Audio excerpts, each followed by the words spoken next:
Hi, welcome to Video Math Lessons. Tonight we're doing an exponential function topic. Hi, welcome to Video Math Lessons. Tonight we're going to be talking functions and in particular exponential functions from Math 12 Pre-Calculus. So hopefully you printed the PDF and let's take a look. So we're going to start here. So what are exponential functions? Well, exponential functions are functions that are of the form f of x equals ab to the x. And what you need to know is that the a is the initial value,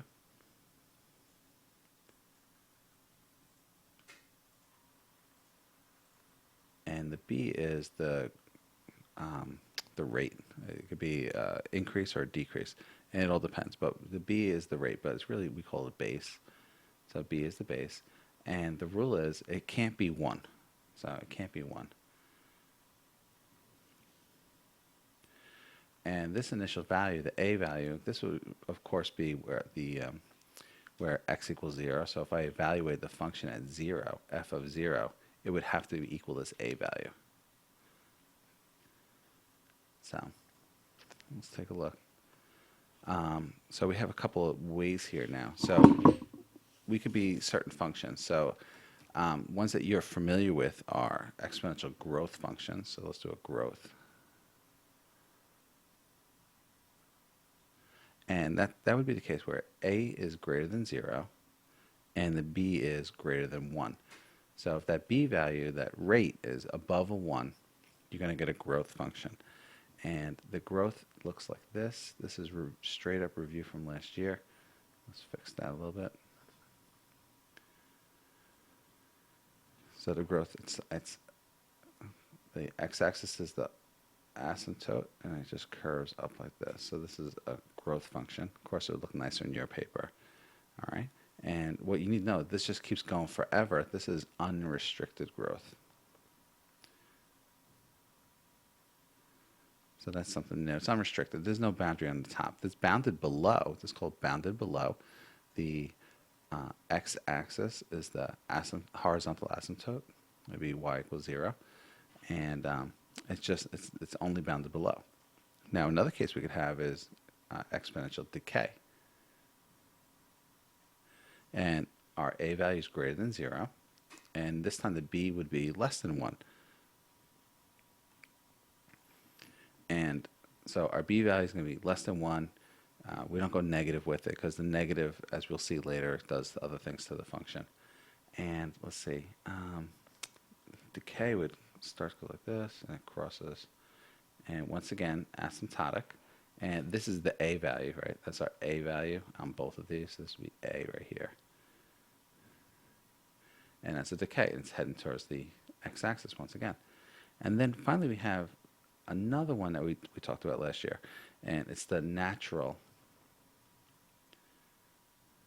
exponential function. And that is when we have y equals e to the x. All right, and it's going to look like, if somebody just showed you that, it would look just like the growth function.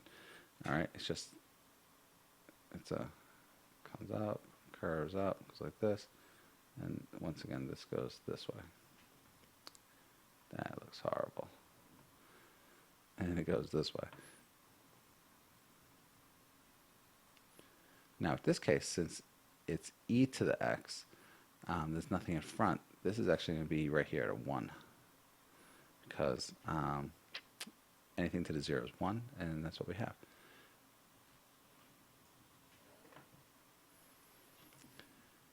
All right, exponential regression.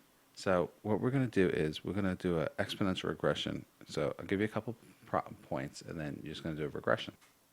So let's just give you a couple points. So let's just say this is x and this is y. And we'll give you points 1, 5, and 7.35,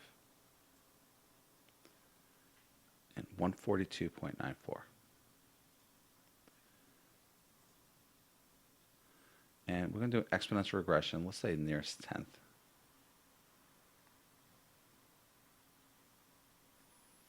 Just to make it easier for us. So we're going to use our calculator. So just punch it, turn it on. And what we have to do here is we're going to use the stat, and we're going to do regression. So first we have to enter the list. So you press stat, edit for the list. And I'm going to enter 1, enter, 5, enter, sideways, 7.35 to match up to the 1, and 142.94, 142.94. And from here, what we do is we press stat calc, so stat calc, slide down till you see exponential regression, which is expreg, and it's right there.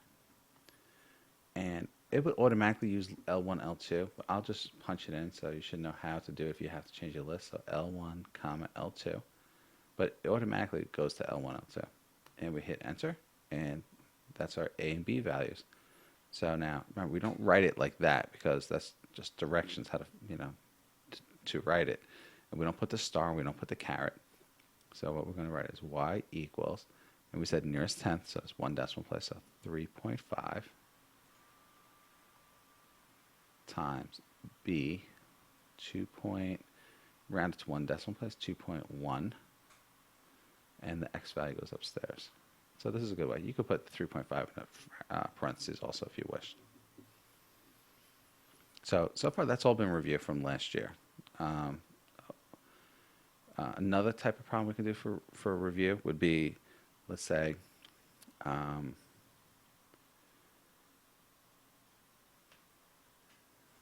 we could do just an evaluation. Now, I didn't give you space for this, so you can just add this right to this area right here. It's fine. So if I give you another problem, let's do an exponential, let's do a growth problem. And we'll talk about bacteria. So they have some bacteria, and they give us some equation, 100 e to the 0.55 t, right? So B is the number of bacteria after some time, t, whatever it is, and it's some formula. So some questions they could ask us would be, what's the initial number of bacteria? Right, so initial. They could also ask us, how much bacteria after, let's say, 10 hours?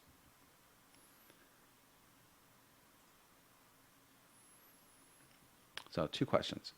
So first question, what's the initial? Well, that's the number out in front. So the initial bacteria is 100. So that's pretty straightforward. It's pretty easy.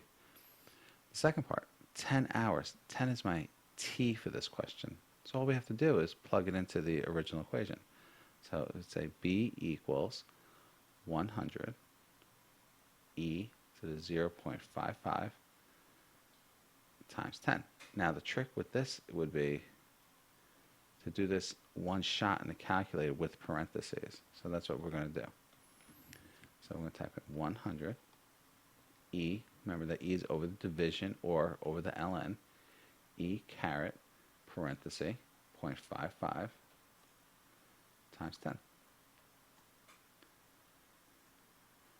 Punch it in, and let's just to the nearest, let's just say to the nearest number, nearest bacteria, nearest integer, let's say.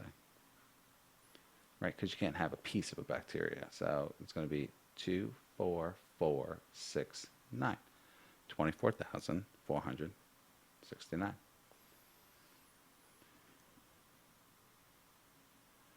This is the new topic. It's transformations, but these are the same rules that we've done for transformations in the past.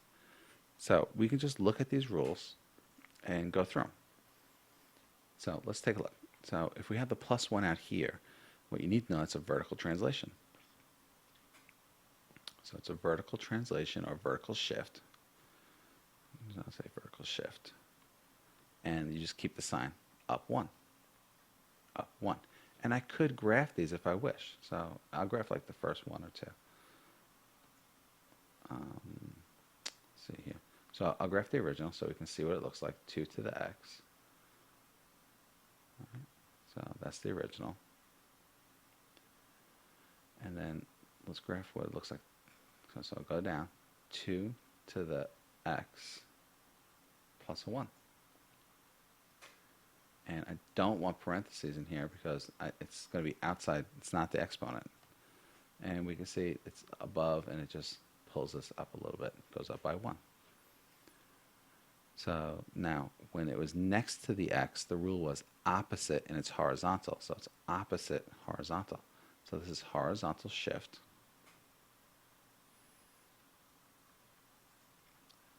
Let's just clean that up. So horizontal shift. And it's opposite direction. So it would be left 3. And once again, we could do that.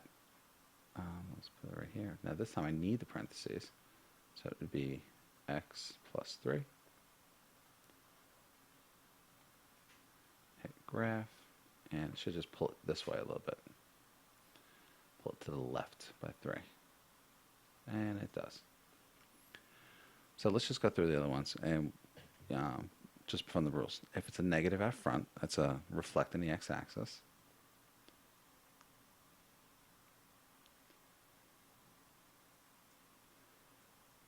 If there was a number out front, that was a vertical. Now, if the number was greater than 1, it's a vertical stretch. If it was a fraction less than 1, it was a shrink. So a vertical stretch in this case.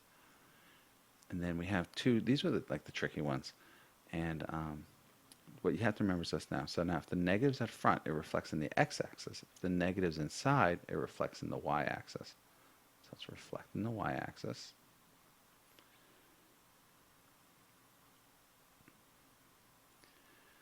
And if there was a number out front, that was a vertical stretch or shrink.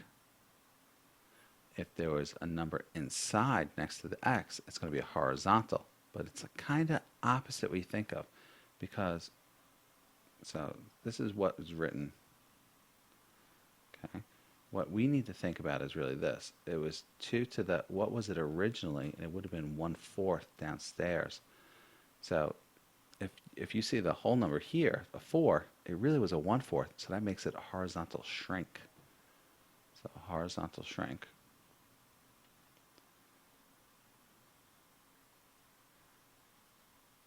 By a factor of 4. And the only thing we didn't do here is, as I'm looking, the vertical stretch, we didn't say factor of 3. And you should. And that's it. So, have a nice night. Hope that helped. Thanks.